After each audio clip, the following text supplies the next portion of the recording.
Welcome back to the ASUS ROG DreamLeague. After the first game of the day, we had a game between Monkey Business and Empire. Now, Empire was able to win in the end fairly successfully. There was times where, where Monkey Business was trying to get back, but some things went wrong. And as the only person, me, who was right with the prediction, I want to know what went wrong with you guys. Why did your prediction not work? I wanted to believe in the Shadow Demon so hard, but I really had a lot more faith in the Super Global strat. I also think that Invoker was 100% going Exort. If you had asked me at the end of the draft, he ended up going Quas Wex. I think that was one of the weaknesses that they ended up with, but it was just classic Empire. You know, they didn't have Go Black drafting today, and this felt like much more the classic Empire style we're used to, very aggressive. You could also argue that Quas Wex makes sense though, like because they have a lot of strength agility carries, and having Quas Wex like slows down the game enough for Tiny Arrow to kind of get back into it and split push enough. Like if you want to delay the game, it's probably way more effective. Yeah. The thing that stood out for me was Empire's, like the Shadow Demon, the Tusk, and the Earthshaker. Like holy crap. Like when you have a Tiny blinking in trying to blow up one of your supports, you have a Disruption, you have a Fissure, you have a Snowball, just so much stuff to completely slow down the team fight and just kind of regroup with the healing ward as well. Like it's very hard to blow anyone up in that draft. Yeah, they had a lot of reset. I'm glad you brought that up. Well, and I bet you're glad you brought that up because of the Luminous analysis.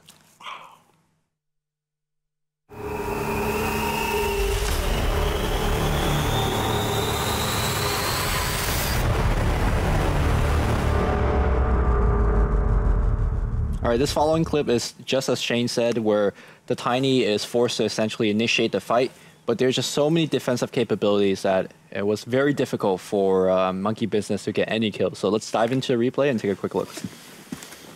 All right, so Squiff let it roll. Now, if we could have a pause here, Big Daddy is initiating. Now, obviously they're trying to protect this T1 tower. It's about to go down, and he has a lot of targets that he could go on.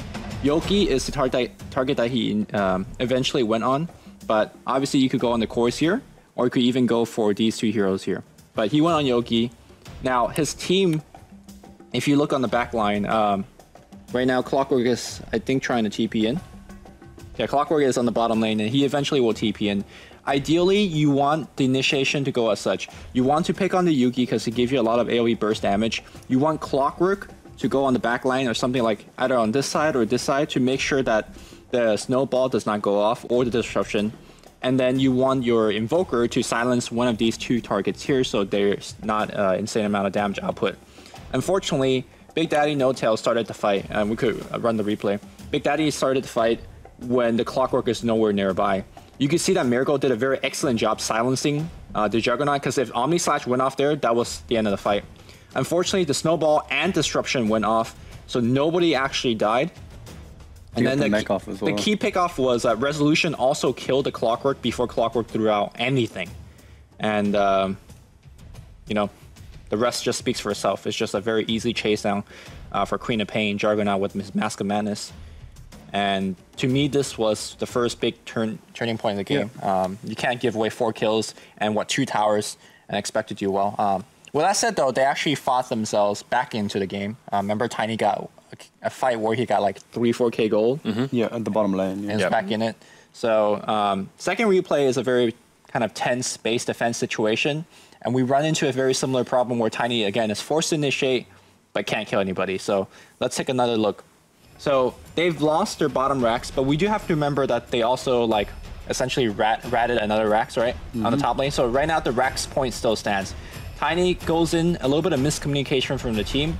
And again, he just gets immediately controlled and then burst down by the Omni Slash. The Soul Culture Omni Slashes. Yeah, it does a ton of damage. Now, obviously, Tiny has buyback. They've lost the Wisp and the Kato as well. The Kato buys back. So I want you guys to pause right here. Okay, Omni Slash was already used. If you look at Queen of Pain over here, essentially no mana because Fly has done an excellent job to control him. I also think that the punch has not been used. But if you look at the Raxus, which essentially at this point in the game, that's all you care about. You have to essentially defend the Raxus. All you have to do is stand on the ramp, and you are down 1 Rax, and they are down one Rax. But the important thing is that you have the relocate combo. Yeah. Like you can always threaten the backdoor Rax. Instead, Monkey Business decides to chase out of the base. They bought back though. Maybe they were saying like we need to get something. Yeah, out of this that's the thing. Also, it felt like Monkey was playing with so much pressure on them. They went for a Moonshot, which gives you much more attack speed instead of AC, which I thought maybe was a bit of tankiness. Yeah, correct item purchase. But it felt like they were just so far behind that they had to make these type of risky play. And look at that healing ward on the back line. It was just never attacked by anybody. There was 2 illusions.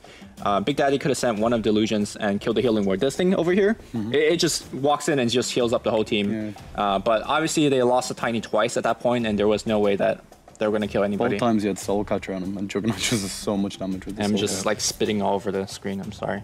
Would you say that that for Monkey they just had lack of control in their hero? Was this a draft issue that they couldn't get to the back line, they couldn't initiate the way that they wanted to, or is it all communication and positioning? It felt like they needed everything to go perfectly. Like they needed Clockwork and the Tiny and the Silence to essentially go on the same time.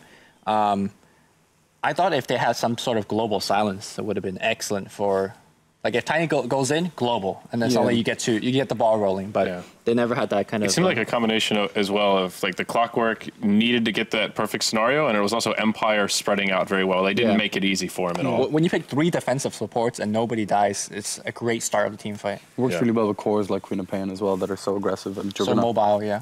So this game we had people running at each other, fighting almost the entire time. If you are Monkey Business, are you going to try to be able to fight better and therefore pick a fighting lineup that could fight better than Empire does? Or are you going to try to find heroes that get some more tempo control in? Naga Siren support, the one that Sayori mentioned yesterday and the day before. Still haven't seen the poor Naga. It's still a solid option, especially in this scenario. Things goes wrong, just sing and reset. These fights seem to go on so continually though. Like you have the Shadow Demon has such low cooldowns. The Queen of Pain can be so aggressive and also has such low cooldowns. It's very difficult to kind of do that. So they actually, if we take a look, decide to remove the Queen of Pain completely. Yeah, and I think there's like gradients of wanting to fight. Tiny Wisp likes to fight, but not as much as someone like a Night Stalker, for example, who just wants to fight nonstop, or like an S4 Bat Rider. The Tiny still needs to find that happy balance of farming and fighting. In that game, it felt like No Tail was forced to fight maybe a little more than he wanted to. Yeah, I think that's actually the key point, because if you take a look back to like the 15-minute in the game, he actually got a ton of Blink Dagger solo kills on like Shadow Demon, Earthshaker, things like that. Yeah. So if you want to grade him on fighting, you say like that's A, right? Like he got Blink, he got a ton of kills. That's what you expect out of the Blink. Unfortunately, because they went for such a fighting style, the EMP Tornado, the Blink Dagger on Tiny, nobody actually caught him on farm. So like you said, I think you need a very strong balance in terms of fighting versus farming. Yeah.